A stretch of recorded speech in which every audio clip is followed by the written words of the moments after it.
संविधान शब्द दो शब्दों से मिलकर बना है, सम और विधान।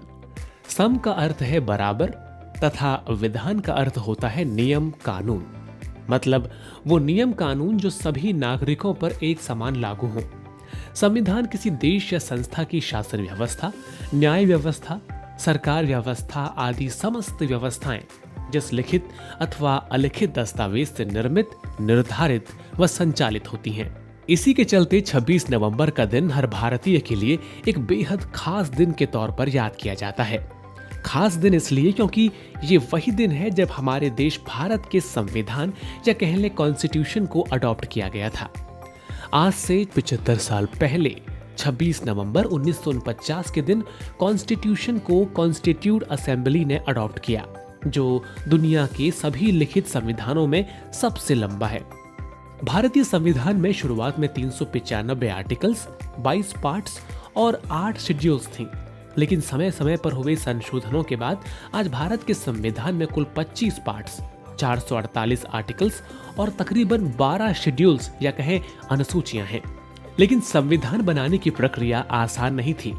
इसको बनाने की शुरुआत तो आजादी से पहले 1946 में ही शुरू हो गई थी। उस दौरान संविधान सभा के गठन के साथ ही संविधान को बनाने के लिए ड्राफ्ट को क्लॉज बाय क्लॉज डिस्कस करना शुरू किया गया। असेंबली में 11 सीजन हुए। इनकी बैठकें 162 दिनों में पूरी हुई और सीजन्स के दौरान ड्राफ्ट को रिवाइज और रिफाइन करने का काम विभिन्न समितियों द्वारा किया गया। कॉन्स्टिट्यूशन ड्राफ्ट में कई रिवीजन्स के बाद 4 नवंबर 1948 को भारत के संविधान के निर्माता डॉक्टर BR आम्बेडकर ने विधानसभा में संविधान का फाइनल ड्राफ्ट पेश किया, जिस पर 5 दिनों तक डिस्कशन चला। इसके बाद कॉन्स्टिट्यूशन ड्राफ्ट पर सेकेंड रीडिंग नवंबर 15, 1948 से लेकर अक्टूबर 17, 1949 तक चली।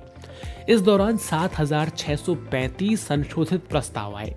इनमें से 2,473 पर विस्तार से चर्चा हुई। आखिरकार संविधान के फाइनल ड्राफ्ट को 26 नवंबर 1949 को पास किया गया, जिस पर सदस्यों और राष्ट्रपति के हस्ताक्षर हुए।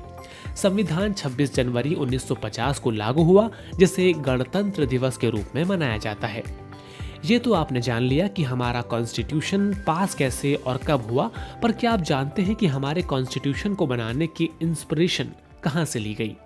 एक बैलेंस गवर्नमेंट अरेंजमेंट को इवॉल्व करने के एम के साथ कॉन्स्टिट्यूशन मेकर्स दूसरे देशों में कॉन्स्टिट्यूशन के प्रयोगों और अनुभवों को अडॉप्ट करने में संकोच नहीं कर रहे थे। संविधान सभा ने संविधान बनाने से पहले विश्व के अन्य देशों में बने हुए संविधान का अध्ययन किया और इसका मूल्यांकन भी। फिर उन सभी विदेशी संविधानों से लिए गए प्रावधानों में भारत के देश के अनुकूल परिवर्तन करके उन्हें भारतीय संविधान में शामिल किया गया, जिसमें government of India act of 1935 के साथ साथ British constitution, US constitution, Irish constitution, Canadian constitution, Australian constitution, Weimar constitution of Germany, Soviet constitution, French constitution, south African constitution और जापानीज कॉन्स्टिट्यूशन की विशेषताओं को यूज किया गया था। तो आज हमने इस वीडियो के जरिए जाना कि कैसे भारतीय संविधान का विकास हुआ और भारतीय संविधान का इतिहास क्या है। अब आप हमें कमेंट करके बताइए कि भारत के संविधान से जुड़े इतिहास और इसे बनाने में प्रयोग किए गए सोर्सेस के बारे में जानकारी कैसी लगी, हमें जरूर बताएं।